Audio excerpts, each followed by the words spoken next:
Okay, so this is the second installment in the halachas of Ikar Vetafel, which means when you have two foods in front of you, sometimes they're mixed together, sometimes they're not, and there's a main component, and there's a secondary component.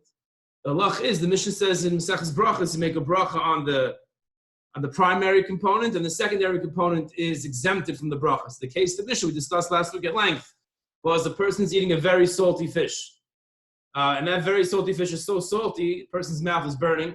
So he goes for a piece of bread, a piece of bread, to just take out some of the potency of that salty fish. The halacha is he makes a shahakal on the fish, and that pot is the bread.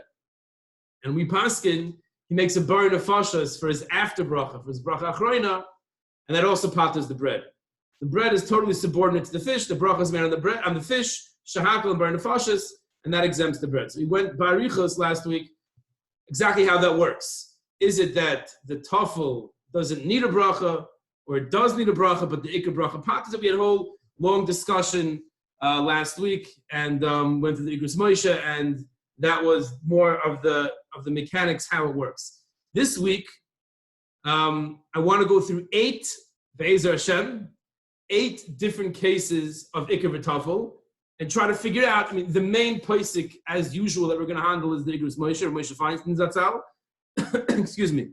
We have other poskim as well, and we're going to try to get, through taking a trip through these 8 cases, try to come up with a clear approach to Ikar Vetafel.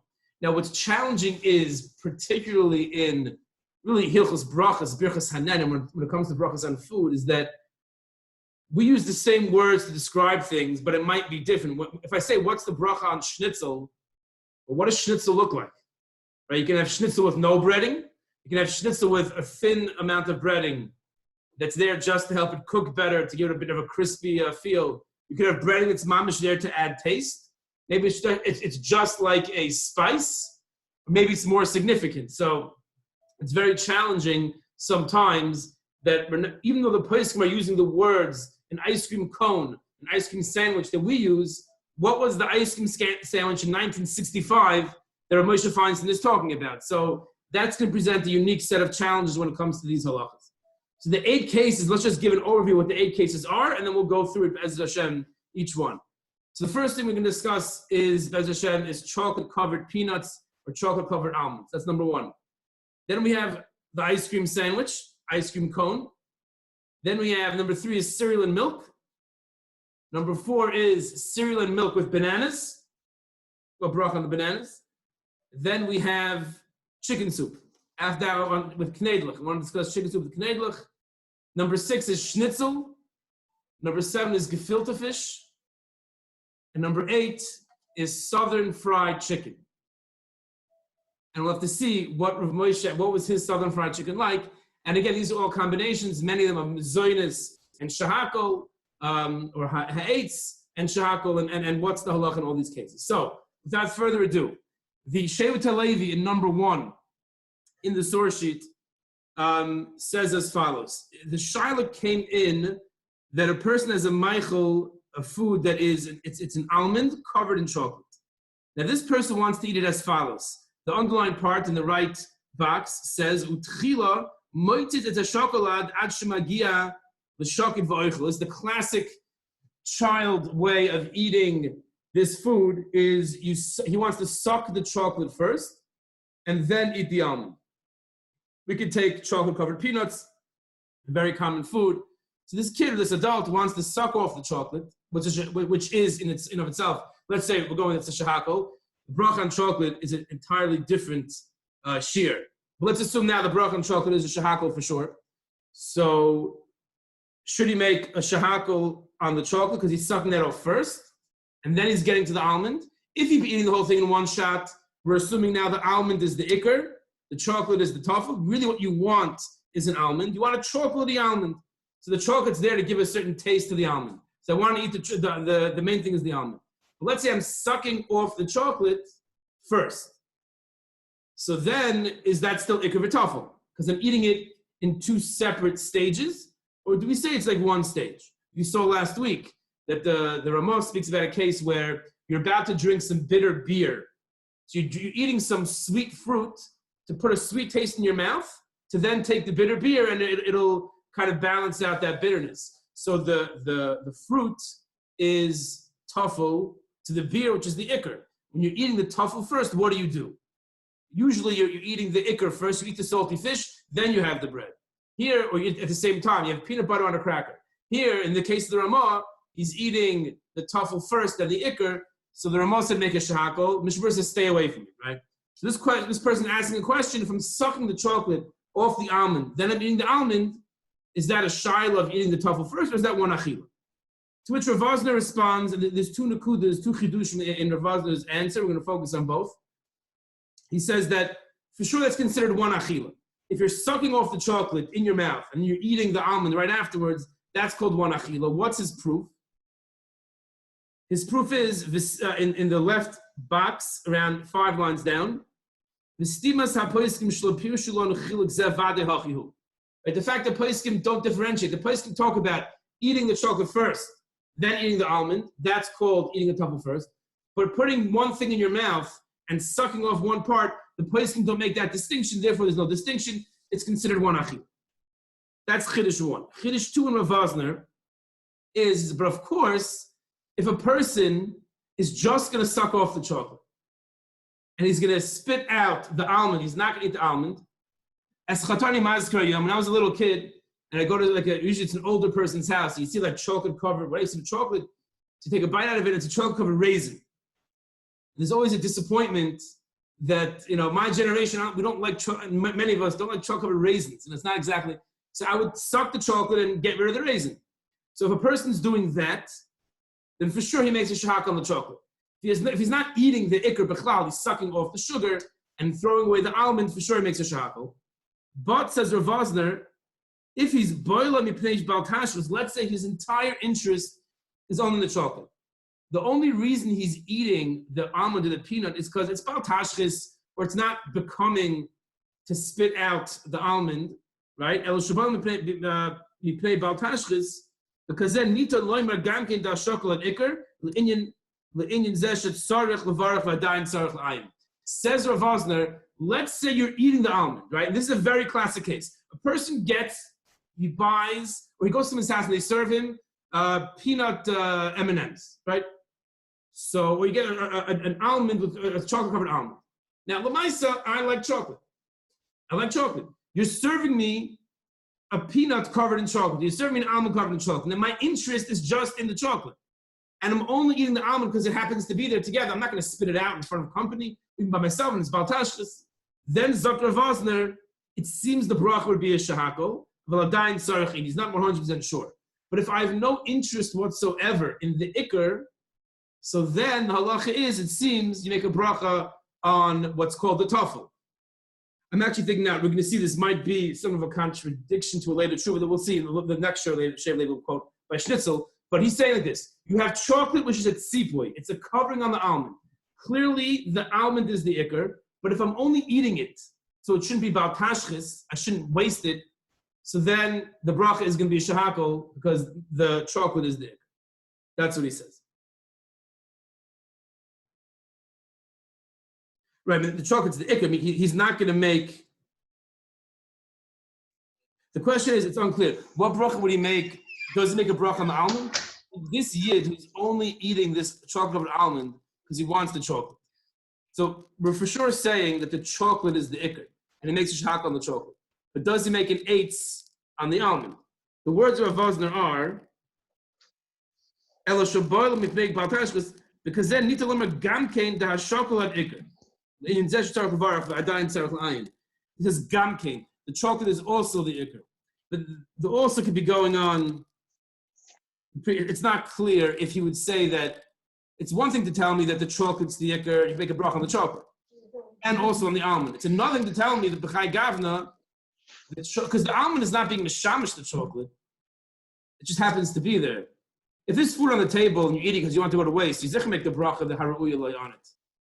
I would think you make a bracha on both. You make a shak on the chocolate, you make an eitz on the almond, but I'm not sure. Rabbi, does the ikar always go according to what you want? We'll see in the Igros Moshe. We'll see the next Igros Moshe. Okay. That's the And case. in that case of the chocolate covered almond, though, also, couldn't you just say that technically the shahakol would cover the almond also, even though it's not the ideal bracha for it? No, so we don't say that. Meaning, We don't say that. yeah, if you're making a shahakol on chocolate and there's an apple there, right? That's not going to pot to the apple. It's not that. I don't think that would be a cheshbon here. We have to figure out what's the bracha on the almond.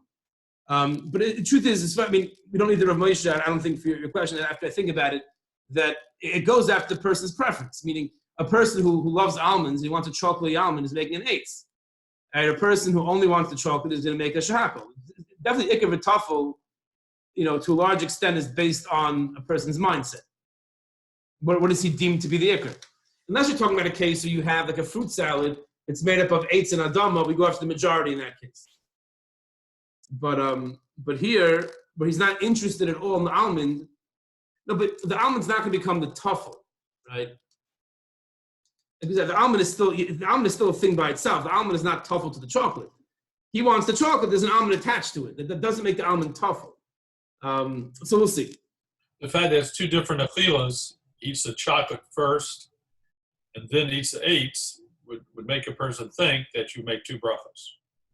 Right, so it depends how he's doing it. So let's take the first case of the Shevet lady that I want to eat both, but I want to put it in my mouth. Okay, I want to put it in my mouth, suck off the chocolate, and then swallow the almond. In that case, the Shevet lady says that's called one eating, and you make an eitz, right? A case maybe you're referring to, which should be that, let's say I'm going to suck off the chocolate and then put it down, and then eat the almond. That would be considered two achilas, and then you make two brachos. But if you put it in your mouth at one shot and you're going to suck off the chocolate and then eat the almond, that the Shevet Levi says is one. Putting it in your mouth that's how we define an achila. It's defined by putting it in the mouth. Okay, so that's when it comes to chocolate covered almonds. So just the bottom line is, in a normal scenario, the almond is the ikar, and the chocolate is just the covering, and you make one bracha. That's even if you're sucking the chocolate and eating the almond, as long as it's in your mouth at the same time. If you're breaking them apart, as in every ikar v'tafel, it's going to be two brachas. If you're only sucking the chocolate and throwing the almond away, obviously, weiter shahakol. If you're going to eat the almond just because it's there and you don't want to be over on Baal Tashchis, la'ani yuzdaiti, the halacha is you make a shahakol on the chocolate and an eitz on the almond. That's what I think the Shevet Levi is saying. Okay, that's case number one. Case number two is the ice cream sandwich. I want to skip that part of Moshe for now. It's the hardest, I think, for me to understand. Let's go to the cereal and milk. We'll come back at the end, Be'ezer Hashem, if there's time, to the ice cream sandwich. So in the second paragraph on the left, in number 2, Moshe is clearing, right? You have Cheerios. You have cereal that's made from one of the 5 grains. Says Moshe, irrespective of how thirsty you are, right? If you're adding milk, if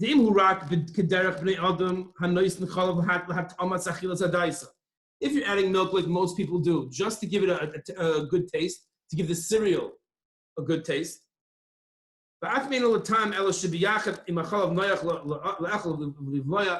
if it's not for the taste, it's always easier. The few times you wake up in the morning, there's no milk in the house, you have to eat the cereal without milk. So it's just it's harder to eat, and it's more pleasant when it's moist and it just flows down the throat. So he's putting the milk in there either to give it a nice milky taste or just to wetten things up, to moisten things up. Hu tafel v'hakara, it's clear that it's tafel. Keivin shu me'urav v'rak b'shir hazen. Since you're mixing in the milk to the cereal and it's a small amount, relatively speaking, it's for sure tafel. Shelachein, even though he's thirsty and he's quenching his thirst with the cereal, Rav Moshe likens it to getting rid of your thirst by eating something. Usually, you get rid of your thirst by drinking. Rav Moshe writes, this yid is ridding himself of his thirst by eating, and it's considered to be a food. It's cereal with a little bit of milk to help out the cereal. It's a mezoinus, and that's it, even though he's quenching his thirst. But, says Rav Moshe, if he's putting in an amount of milk that's more than he needs to facilitate the eating of the cereal, who gam kishtia mamish, that's like he's drinking it. But tzarich levarach gam al chalav shahakol af in eino tzamei me'akash al kopanim nani mechalav mitzad atzmoi hu nira kibifnei atzmoi. Zok Moshe azoi. If he's pouring an amount of milk that's clearly more than he needs, even though he's not thirsty. But Lamaisa, he's benefiting from the milk as an entity in and of itself.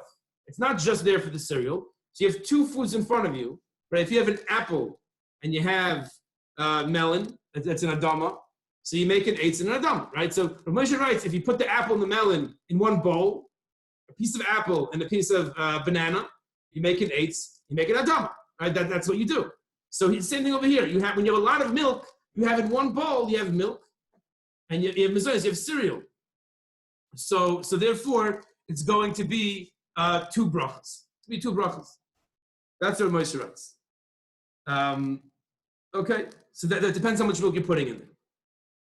The next case number 4 in our cheshbon, is the case of bananas. Let's say you put bananas in the cereal. Right? You put bananas in the cereal. So what would you think if you have bananas in there? Right? I have my milk in a small amount. Right? Enough to eat the cereal.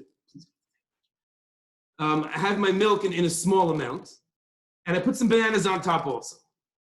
So I would have thought that is a tofu, right? The bananas are clearly there to give some taste. You want a banana dika cereal. You want to have strawberries, or blueberries, whatever it might be. You add to the cereal. Like they always have in the pictures, the boxes that most people don't have ever.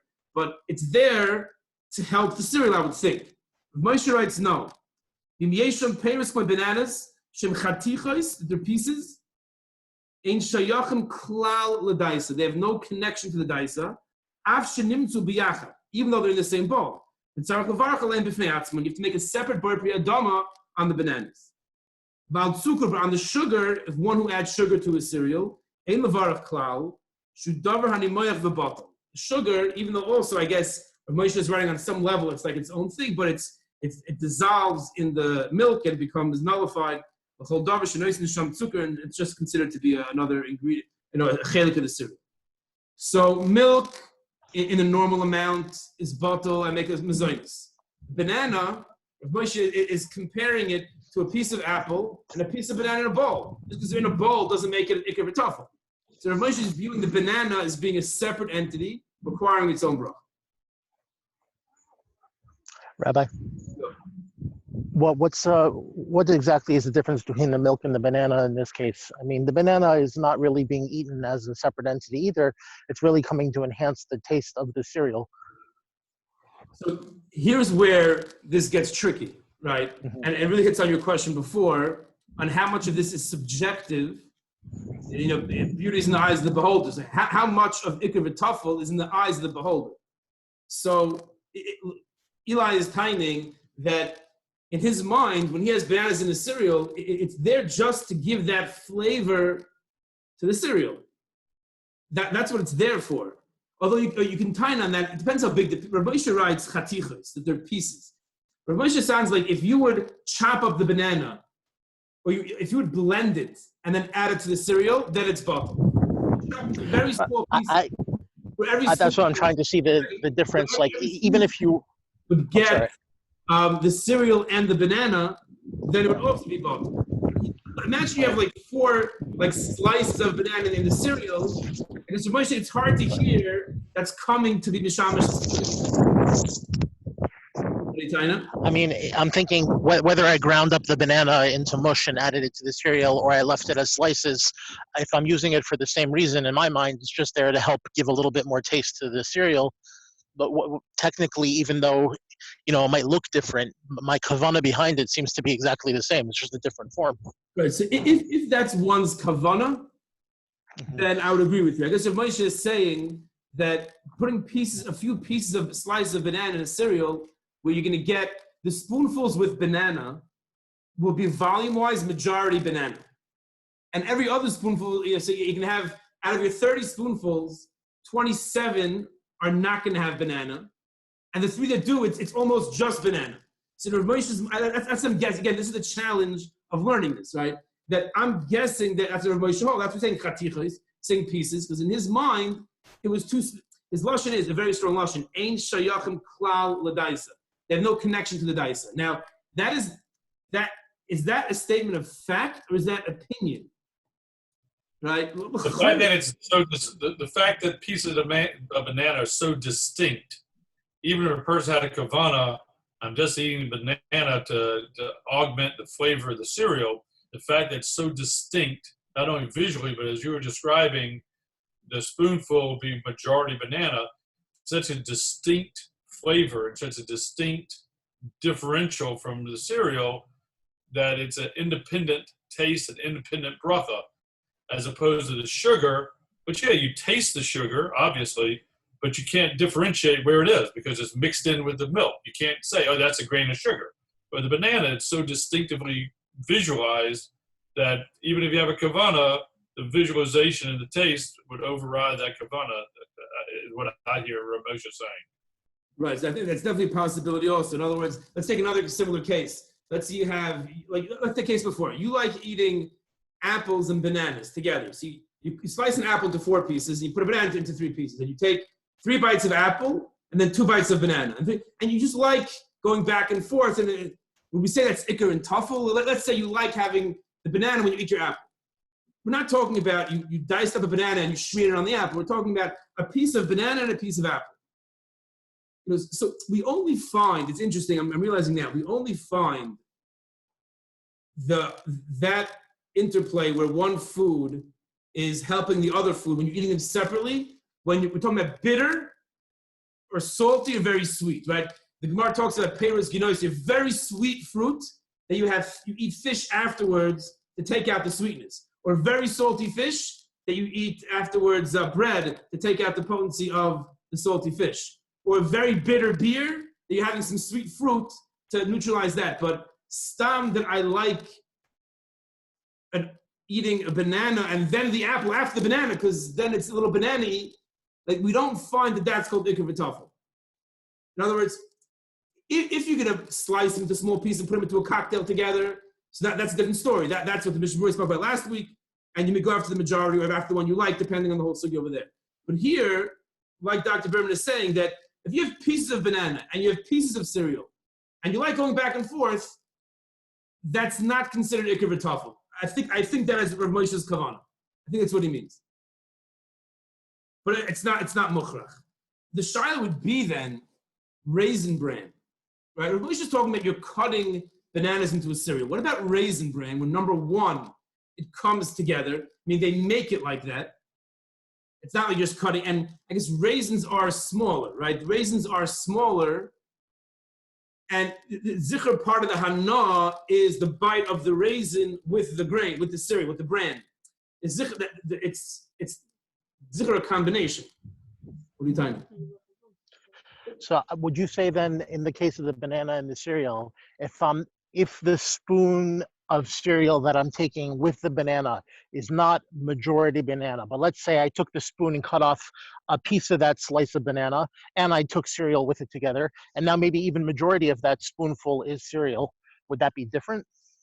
Not to get into like specific cases, if you would take the scenario you just said now, if that would be the mitzvah in your entire bowl, in other words, your slices of banana are no bigger than one piece of Cheerio, than one circle of Cheerio, then Rav Moshe would agree, I think, it's a mezainis.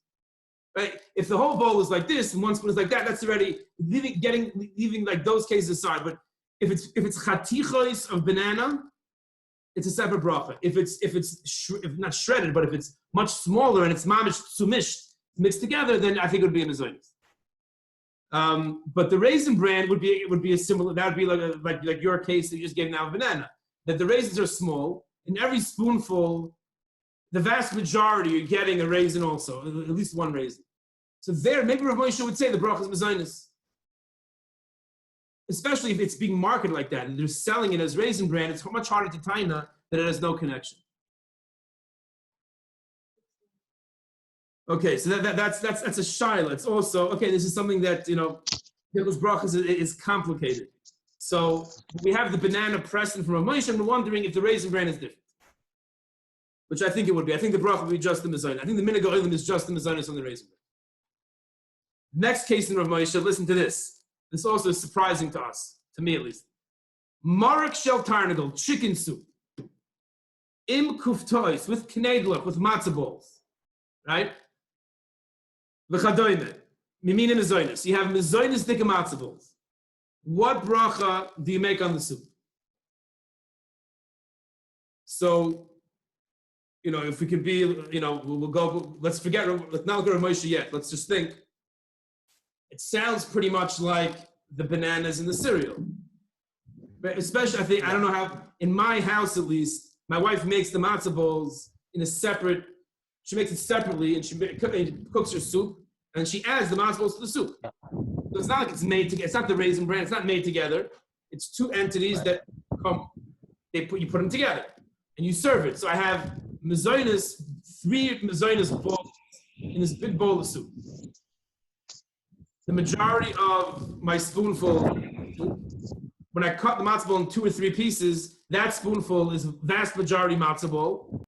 So I would think it's pretty much the same as the bananas, and I think Rav Moshe brings it right afterwards. But listen to what he says.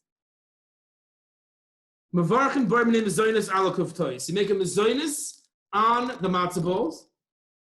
Val hamarak ain't sarach levarich. Im loikish shoyse hamarak levado. Says Rav Moshe, which fits, right? It's 2 separate things. It's a mezainis on the knedlach, and it's a shahakal on the soup.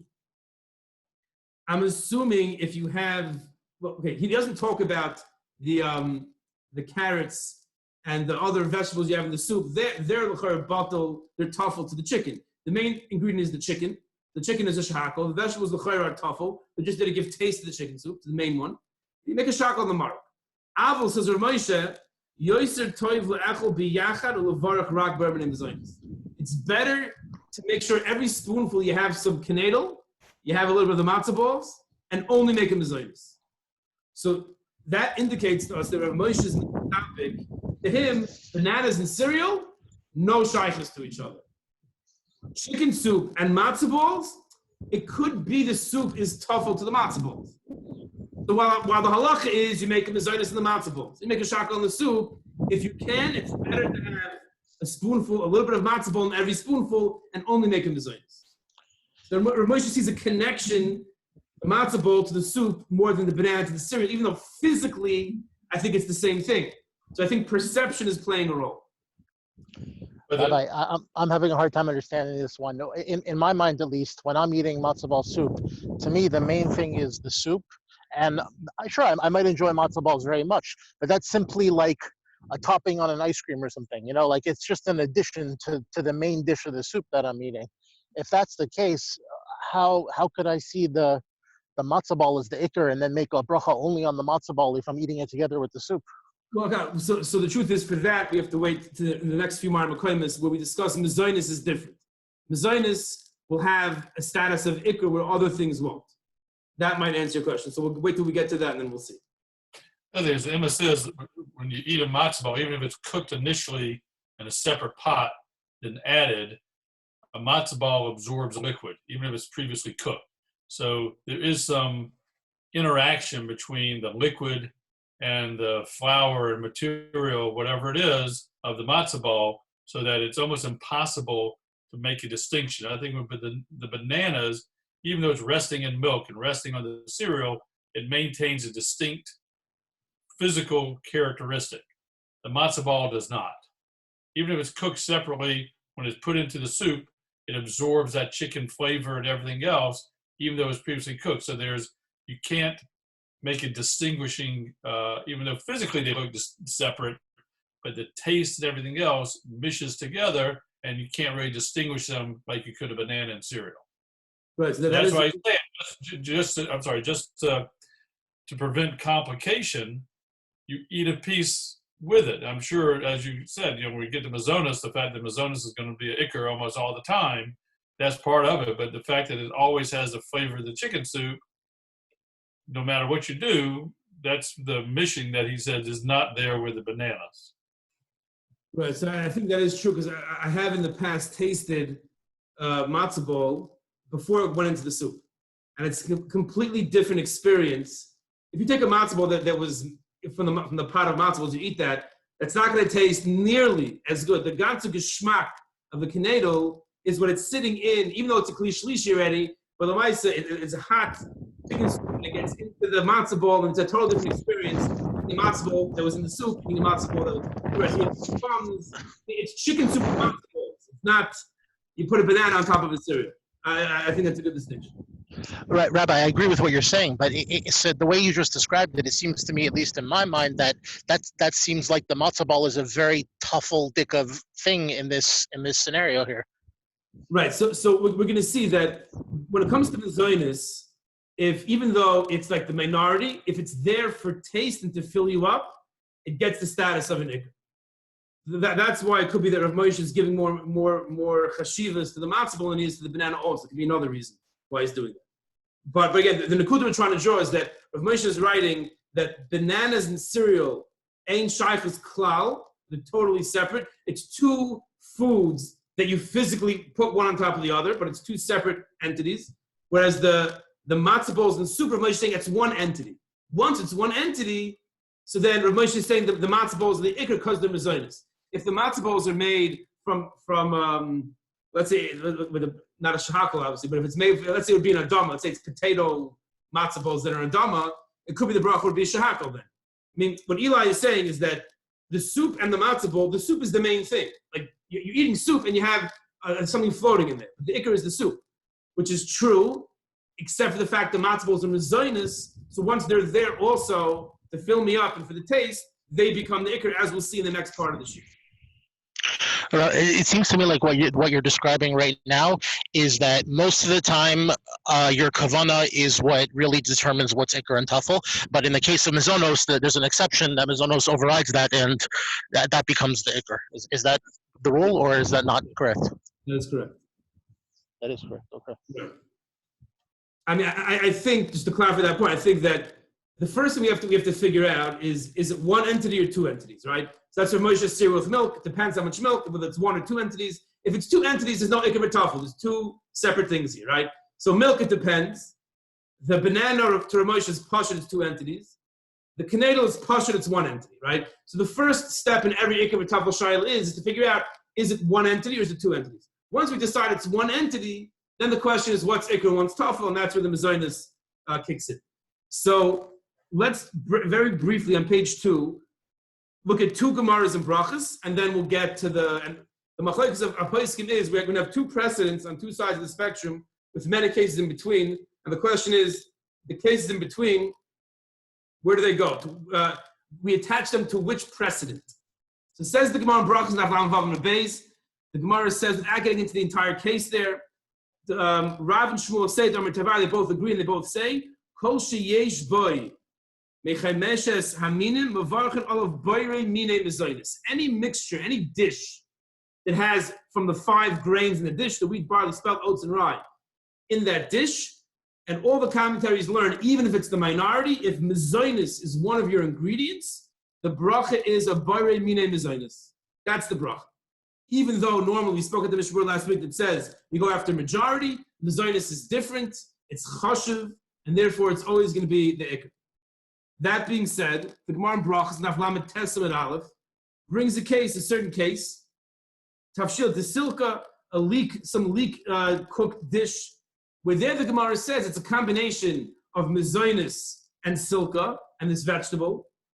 And the Gemara says the brachas are bar pri adama, even if the mezainis is the majority, the bracha is still a bar pri adama. Right? So I have mezainis, it's the majority, and it's an adama. Says the Gemara, why? The underlined part number 4. Because dvuke ba'alma avdila. The role, the function of the mezainis is a binder. It's there with dvuke. It's there just to give it some body, to give it a volume, to give it a certain. It's not there for the taste, and it's not there for it to fill you up. It's just there to give it a certain form. So if it's there as a binder, the bracha is going to be a bar priyadama, and then we're not going to go at all with the fact that it's a mezainis and it's chashuv. So in number 5, the Sefer Zayis HaBracha points out that we have these two precedents in the Gemara, right? If the mezainis is one of the ingredients, it's there because you want it. There's a certain chashiva, certain importance that Chazal give to the Chalash Minei Dagan, that normally you go after the majority. If it's one of the 5 grains, you go even after the minority, and you make a bourbon and mezainis. On the other hand, if it's just there as a binder to give body, it's going to be tafel. It'll be adama. So Rabbi Mandelbaum in Zoyse Berachos says, there's many cases in between where it's not there as a main ingredient, and it's also not there ladabik. It's there to give, like we see in the schnitzel case, it's there to give it up to taste. But it's not really there as one of the main ingredients, and it's not there either. It's not there as for a binder. It's in between. That's what we're going to see now in the place. Nicht daher, nicht there. Little cases. What's that? Yeah, Robert. I said nicht there, but I have a question regarding that case. In our current low carb, no carb culture, where carbs are evil, would this rule of Mizono still hold true? Yeah, I think it's well. Let's see what the place can say when it comes to schnitzel, and then we'll bring it back to that case. Okay, says the Mishnah Berurah in number 6. This is in Siman Reish Dal Sif Katan Nun Ches. The Mishnah Berurah says he's talking about Ikar and Tafel, and we're saying that the Mizonos is always the Ikar. V'shari achroinim hiskimu du dafka, that which we say that the minority, if it's there for tam, it's the ikar. Hu dafka b'chameshes min edagon amrinin dehecha debol litein tam afshu amiyut hu ha'ikar. Aval b'shari minim azina basaruba. Only Mizonos do we say that even though it's the minority, if it's there to give taste, it's the ikar. Mishnah Berurah says if the function of the Mizonos is to add taste, the bracha is the bar b'nei Mizonos. Number 7, again, the Mishnah Berurah says in Siman Reish Ches, he says, Hatam, why is it that the Mizonos is the Ikar, even though it's the minority? Kevin Dubo Lahatim, it's coming to give a taste, Lahatim, to make it taste a certain way, Ulahachshir es tafshil, and to make the tafshil more edible. So it's there for its taste value. Hu michameshes haminim dechashive, hu ha'ikar, then it's there for its Ikar. As opposed to in Sivkan Ches, Ledapkoiv, it's there just as a binder, but it's a Loimar. Shloibo lahatim atavshil. The Mizonos is not there to give a taste. V'loi lisoid halev, it's not there to fill you up. The features of bread, of dog and of Mizonos that makes it chashuv is its taste and its ability to fill a person up. So as long as I'm not putting it in there to be soyed, because I want to have a Mizonos, or to give it taste, then it's batal. And it's considered to be the minority. So based on this, l'choira, our 6th case of schnitzel will be pretty posh. If the breadcrumbs are there to give taste, it should be a Mizonos, because you have a combination of chicken and breadcrumb, or matzah meal, and the breadcrumbs, even though the minority, they're there for taste. L'choira, the Chavetz Chaim with Paskin, it's a Mizonos. If it's just there because you want to have look a certain way, or you want to fry better, whatever, to bake better, so fine. Then it would be a shahakal, but if it's there for taste, it would be a bar minim Mizonos. That's what you would think. Comes the Shevet HaLevi in number 8. Rav Vazner Zatzal says, he's talking about fish, fried fish with breading. And he says, Ladidi Poshet, it's obvious to me, says Rav Vazner. Deloy varach bar minim Mizonos. Don't make a Mizonos on this fried fish that has a breading on it.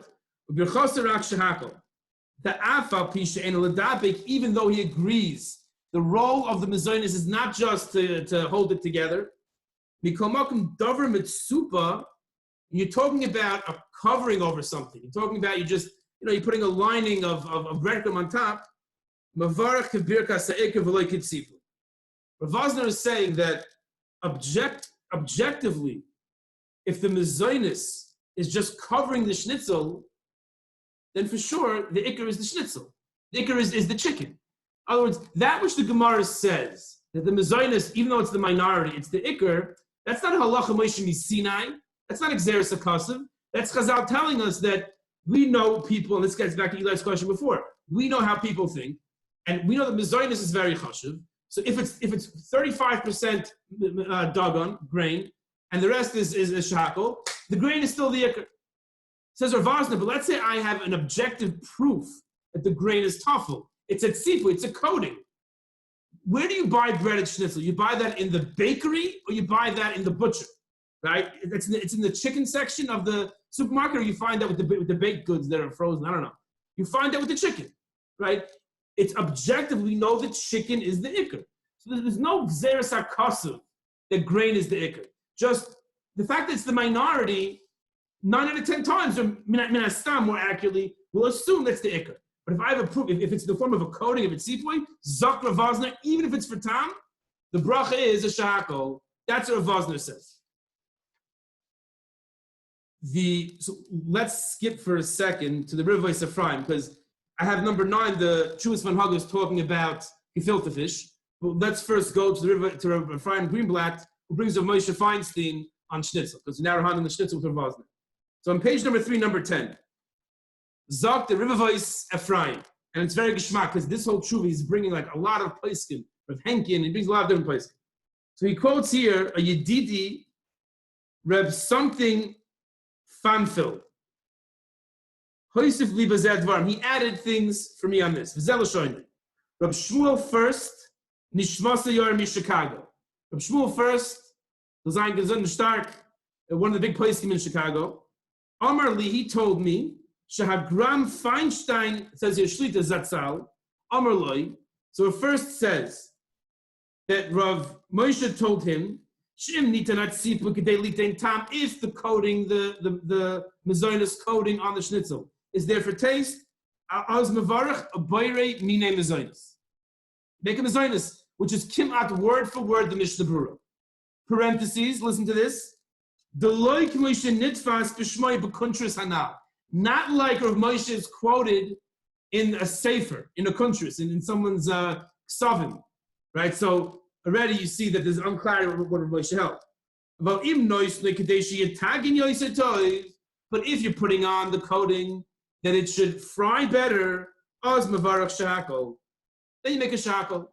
That's what Rav first is quoting that he heard from Rav Moshe himself. Rav Shmuel first said, for sure it's all the tam. You make a mezonus in the fish that's coated with bread, you make a mezonus on the schnitzel. It's all a mezonus.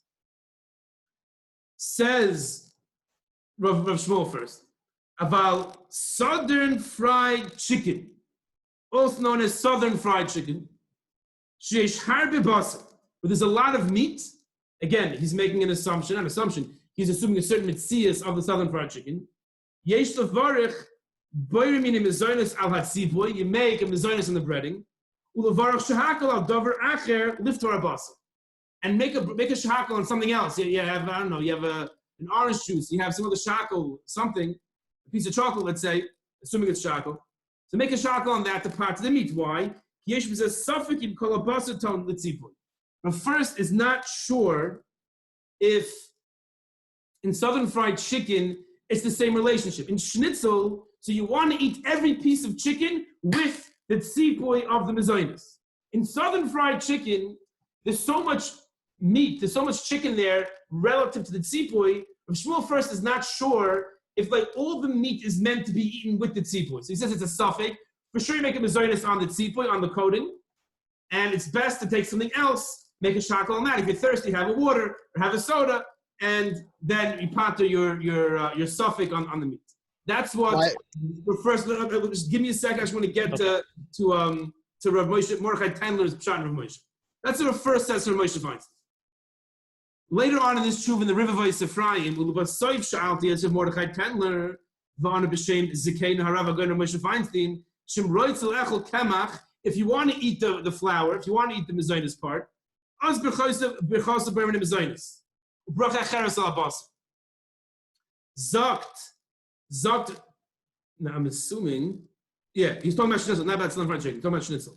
So Rav Tendler says b'shem Rav Moshe's grandfather that if your interest is in the mezonus, then it's 2 brachas. V'amar shekein hagen be'emes be'eretz Yisrael la'asos im har b'tzipa kanal. Eretz Yisrael make a very thick coating of breading on the schnitzel. Aval roiv bnei adam ein oichel l'zeh ala shenoisen oisik min tavlin ba'alma. Most people, when they put the mezonus on the schnitzel, it's a tavlin. You're doing it, you put salt on something to give it a little bit of taste. You want to have a mezonus-y taste to the chicken. You put garlic on something. You just want the breadcrumbs to give it a taste. Zokt Rav Tendler, that which Mishnah Berurah says, that any time the grain is giving taste, it's not bottle. That's not a decree from the Chachamim. That's not a takana. That's normally the mitzias. If the function of the mezonis is just to give it a taste, it's not for the actual mezonis. You want to have just a breadcrumby schnitzel, then it's a shahakol. Reb Shimon Eider Amrli, and Reb Shimon Eider told Rabbi Ephraim Greenblatt that Rav Moshe Feinstein Talmud Haya Omer Levarach Shahakol, always had to make a shahakol. The Gam Haram Shlita Omer Levarach Shahakol. Fine. Abkan L'shoinif. So we have here, it seems to be a machloikis in what Rav Moshe held. There Rav Moshe hold, if it's for tam, it's a mezonis. There Rav Moshe hold, if you want the tzipui, so then if you want the coating, you should make a mezonis and a shahakol, or did he just say a shahakol? So it's a bit unclear. It's a bit unclear from Rav Moshe what he held. But Lani's Daiti, Rav Shmuel First's interaction with Rav Moshe would be consistent with the Mishnah Brura. If it's there for tam, so the bracha is a mezonis. Now, when I'm eating schnitzel with Berachos, this is maybe where personal preference comes into play over here. It's not just the tam. I actually like the mezonis very much. I like the fried breadcrumbs. For me, that's a big part of the schnitzel experience. So I would say that for me at least, breaded schnitzel, is not like Rav Tendler is saying it's like garlic. I think it's much more of a main ingredient in the food than garlic. Even so, Rav Vosner would still say it's a coating. Coating equals tuffle. That's what Rav Vosner would say. But I think many people today, if they're eating schnitzel with breading, they would think it's one of the main ingredients, and therefore the bracha would be a mezonis, maybe even according to Rav Tendler. Again, everyone is assuming different mitzias in it. It's a complicated shaila in that you have to know how it was presented. I just parenthetically, I heard a shir from someone, actually another Rav from Chicago, Moshe Kaufman, was saying that when you quote someone, a certain Rav gave a certain psak, right? So you have to be careful to identify what the question was, right? Rav so-and-so said you can wear a face mask on Shabbos where there's no Eruv. That's what Rav so-and-so said, right? Rav Moshe Kaufman said that question comes in at least 3 forms. Rebbe, can I wear a face mask where there's no Eruv on Shabbos because I'm afraid of myself getting the COVID? That's question 1. Question 2, Rebbe, can I wear a face mask on Shabbos there's no Eruv because I'm not worried about myself, but I don't want to infect others. So I'm wearing it so as not to infect others. Question number 3, Rebbe, can I wear a face mask? I'm not afraid about my own health. I'm not afraid about others. But a frum Jew, I'm walking outside, since whatever's going on in the media, I just want to, show that we take this very seriously. Those are 3 very different questions that can have very different answers to the shaila. So it's the same thing over here, right? The challenge is we're hearing someone quote Rav Shmuel first, someone's quoting Rav Shmuel first, quoting Moshe Feinstein, or if Tanner and Moshe Feinstein. It's very hard to figure out exactly what question was being asked. That being said, I think we do have a guiding principle from the Mishnah Brura and from Rav Shmuel first's version of Rav Moshe, which is if the mezonis is there for taste, then the schnitzel is a mezonis. And even according to Rav Tendler's pshat in Rav Moshe, his Messiah from Rav Moshe, if it's an ingredient more than just garlic powder, he would agree it's a mezonis. So that's the general call. I would say b'derech klal it's a mezonis. If it's a very thin sipui and it's like a garlic powder effect on the schnitzel, then it would be a machloikus, mezonis or shahakol. So in these cases, the idea would always be take a mezonis and pop it like that, and a shahakol like that. It's a little bit wimpy, you would say, that it's just avoiding the shaila, but it's really hard to know exactly what the halacha is in these cases. So we're going to hold now. We did not get a chance to go back to Rav Moshe's ice cream sandwich, but maybe the beginning of next year we'll do like a 5 or 10 minute sikum of these 8 cases and just get the klar bottom line, and then we'll go on to the next topic. Are there any questions? The year is officially over. Are there any questions? Yeah, Rabbi, I have a question. I seem to like Rav Wosner's svara in the schnitzel situation the best, I think. I just don't see how, even if you like the taste or you're really interested in the in the Mazonos aspect of the schnitzel, it's still, I can't get around seeing schnitzel anything other than it's chicken. That is the Ikar of what it is. It's chicken. And yes, even if I like the coating very much, it's still nothing but a coating. You know? But what effect does the coating have on the schnitzel in your eyes? It's a flavor enhancer. That's why it's considered a seasoning. So if it's classified as a seasoning, so then it's a machlokes of Shmuel first and Mordechai Tendler, what Moshe Feinstein would say. That's.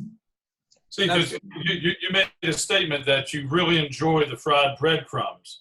So whenever you eat schnitzel, do you peel that off and eat that separately? No, because the breadcrumbs are an added or an enhancement of the chicken flavor. It makes the chicken taste better.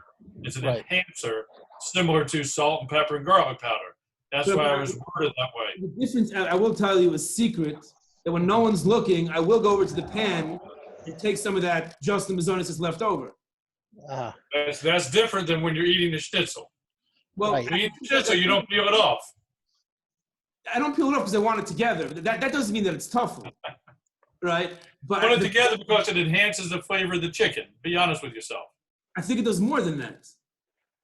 Well, if that's true, you would peel off the breadcrumbs and eat them separate because you love the breadcrumbs so much. But when you're eating chicken schnitzel that's on your plate, the two go together, and the coating, the covering, is there to enhance the flavor of the chicken. Period. It's not meant to be two separate things. If you would serve me chopped up chicken with the breadcrumbs dispersed throughout the whole thing, right? It happens to come in a coating because the tsura of the food is a big piece of chicken, and no one's going to take like a syringe and infuse mazonis inside the chicken. So it happens to be coated. But I like eating a combination of breadcrumbs and chicken.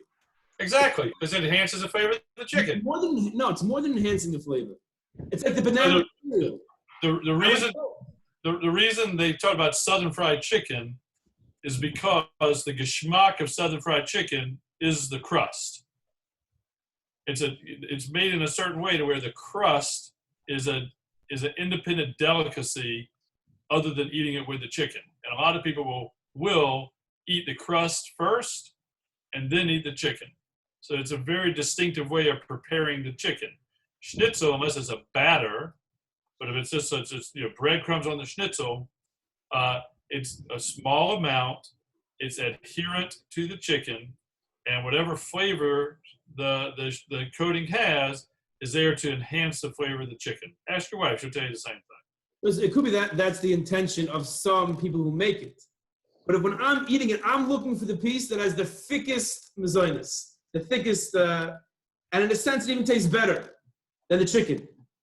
It's the combination. It's for sure. For me, it's for sure the combination. But again, it depends on.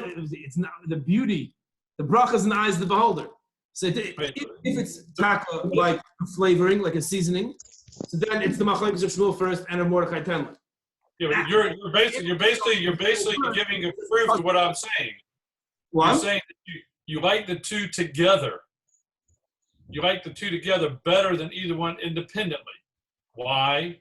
Because the breading on the chicken enhances the flavor of the chicken. That's not. It doesn't enhance. I didn't say it enhances the chicken.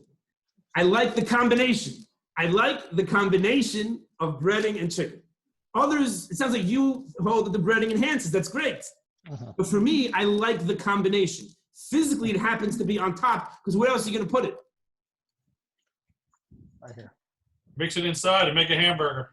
Okay. Rabbi, through this discussion, I'm getting an interesting picture of the way Chazal views bracha in relation to food.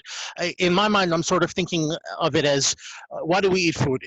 We need nourishment, right? You need to nourish the body. And if, let's say, a mother is serving her young child a piece of schnitzel, and the kid licks off all the bread coating, and he doesn't want to eat the chicken, I don't think any mother would be happy with that situation, or consider that the child ate dinner and the child is nourished now. You know, the child didn't eat the chicken, right. The mother that's not a riot to an adult, because the mother wants the kid to eat the nutritional part of the schnitzel.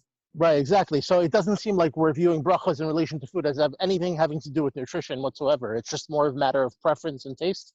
Correct. That's correct. Yeah. except mazonas, except for bread, which is historically has been the mainstay of a person's diet, and bread with mostly bread with a little something else was the mainstay diet throughout history until here recently. Exactly. You would always just say hamotzi and it covers everything. Right. That's right. It'd be much more simple that way. But it's an amazing. I'm not sure if this was Chazal's kavanah, but we're having this whole discussion. Like if someone would just come in and hear what we're talking about, if you guys are very magushim, you're very involved in like gashmis, you schnitzel and breading. It's a seasoning. No, I like it. It's a way of taking the most mundane, part of life, just eating, and like we have to know what we want and why, and it turns into avodas hakodesh. It's an amazing study in how you take the most basic animalistic type of physical desire, and all of a sudden we elevate it into kedusha. So that's Baruch Hashem, a gewaldige thing. Okay. Can I just ask you one more quick question regarding? If anybody wants to leave, by the way, nobody's obligated to stay. I want to bring up one more scenario here. I'm thinking of a situation, let's say cheese and crackers, right? Where you want to eat the cheese, you're not so crazy about the cracker necessarily. You're not so interested in the cracker, and it's possible to eat the cheese alone. It's not that it's inedible. Let's say like the salty fish or the herring, right, where you need a piece of bread to mamish make it palatable. But it definitely, I like the taste of cheese and crackers better together. I think it's more palatable to me personally when I eat cheese and crackers than when I just eat that piece of cheese by itself. What is there Ikar Vetafel in this situation? What bracha would you make? You eat the cracker. You want to eat the cheese. That's what you want. You want the cheese. Right. The cheese is the main thing right here now. I'm interested in the cheese. Yeah. So as long as you have no interest in the cracker, see, by the Mishnah Berurah said, we saw last week, that by the case of the fish and the bread, if you're holding by having lunch, you're eating the bread now because your mouth is burning from the salty fish. But Lamaisa, you also want to have bread. Then it's not a tuffle. But if you have no interest at all in bread, you're totally full. You just had your dinner. You're having a piece of fish, and your mouth is burning. You put the bread in your mouth, then you don't make a bracha. So Mazonis, I'm not sure. I would think Mazonis might be like the bread, and therefore, if you had a Shabbos Kiddush, so it's 11:30, and you haven't eaten yet, you definitely want. You're not gonna have cheese usually, but let's say you are. You're definitely gonna want to have the Mazonis in and of itself, even though the function now is to help you with the cheese. But in Achinami, if you have no interest in the Mazonis, just to help you out with the cheese, then it would be tougher. And would that be the case for the bread also in that situation? Let's say I want to have a piece of bread with the cheese. But again, it's I think, I mean, at least in my mind, I'm hearing a difference between the salty fish and the cheese, in that the cheese really is edible by itself. I just happen to like the taste of it better when it's paired with bread or crackers. Now, I'm not really interested in the bread or cracker per se. I didn't want to eat it by itself, for example. I just want to eat it together with the cheese to make the cheese better. But the cheese is not like the piece of fish where it's mamish. I can't eat this piece of salty herring without a cracker because it's almost like I would spit it out. It's inedible. Right. Let's say a case like this. You put a piece of cheese on garlic bread. Now you really just want to have that garlicky geschmacka taste. And you have the bread is there also. It's there. So you're having it. Right. Okay. Good example. Yeah. The case of the Mishnah is a case where the bread is coming only because your mouth is burning from the salt. Right? It's just coming to take that away. Here, where it's a tuffle because you have no interest in it. Yeah. My svar now would say that it would be tuffle, but I'd need to find that in Poskim because it's slightly different in the Mishnah's case. Right, because I hear a chiluk between this and the Mishnah's case of the salty fish. One is mamish and edible by itself. In the fish in the Mishnah. The Mishnah's case is an extreme case. That's in hesitant to apply to any case that's less extreme, but we'll try to look into it. For next okay, thank you very much. Gefilte fish already? So gefilte fish, there is a tshuva from Moshe Sternbach we have a number 9.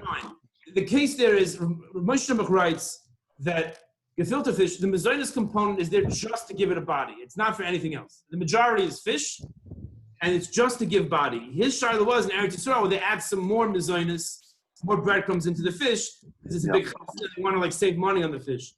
He says his lashon is, my claims it didn't come out so clear. So let me just look it up. He writes over there like this. He says that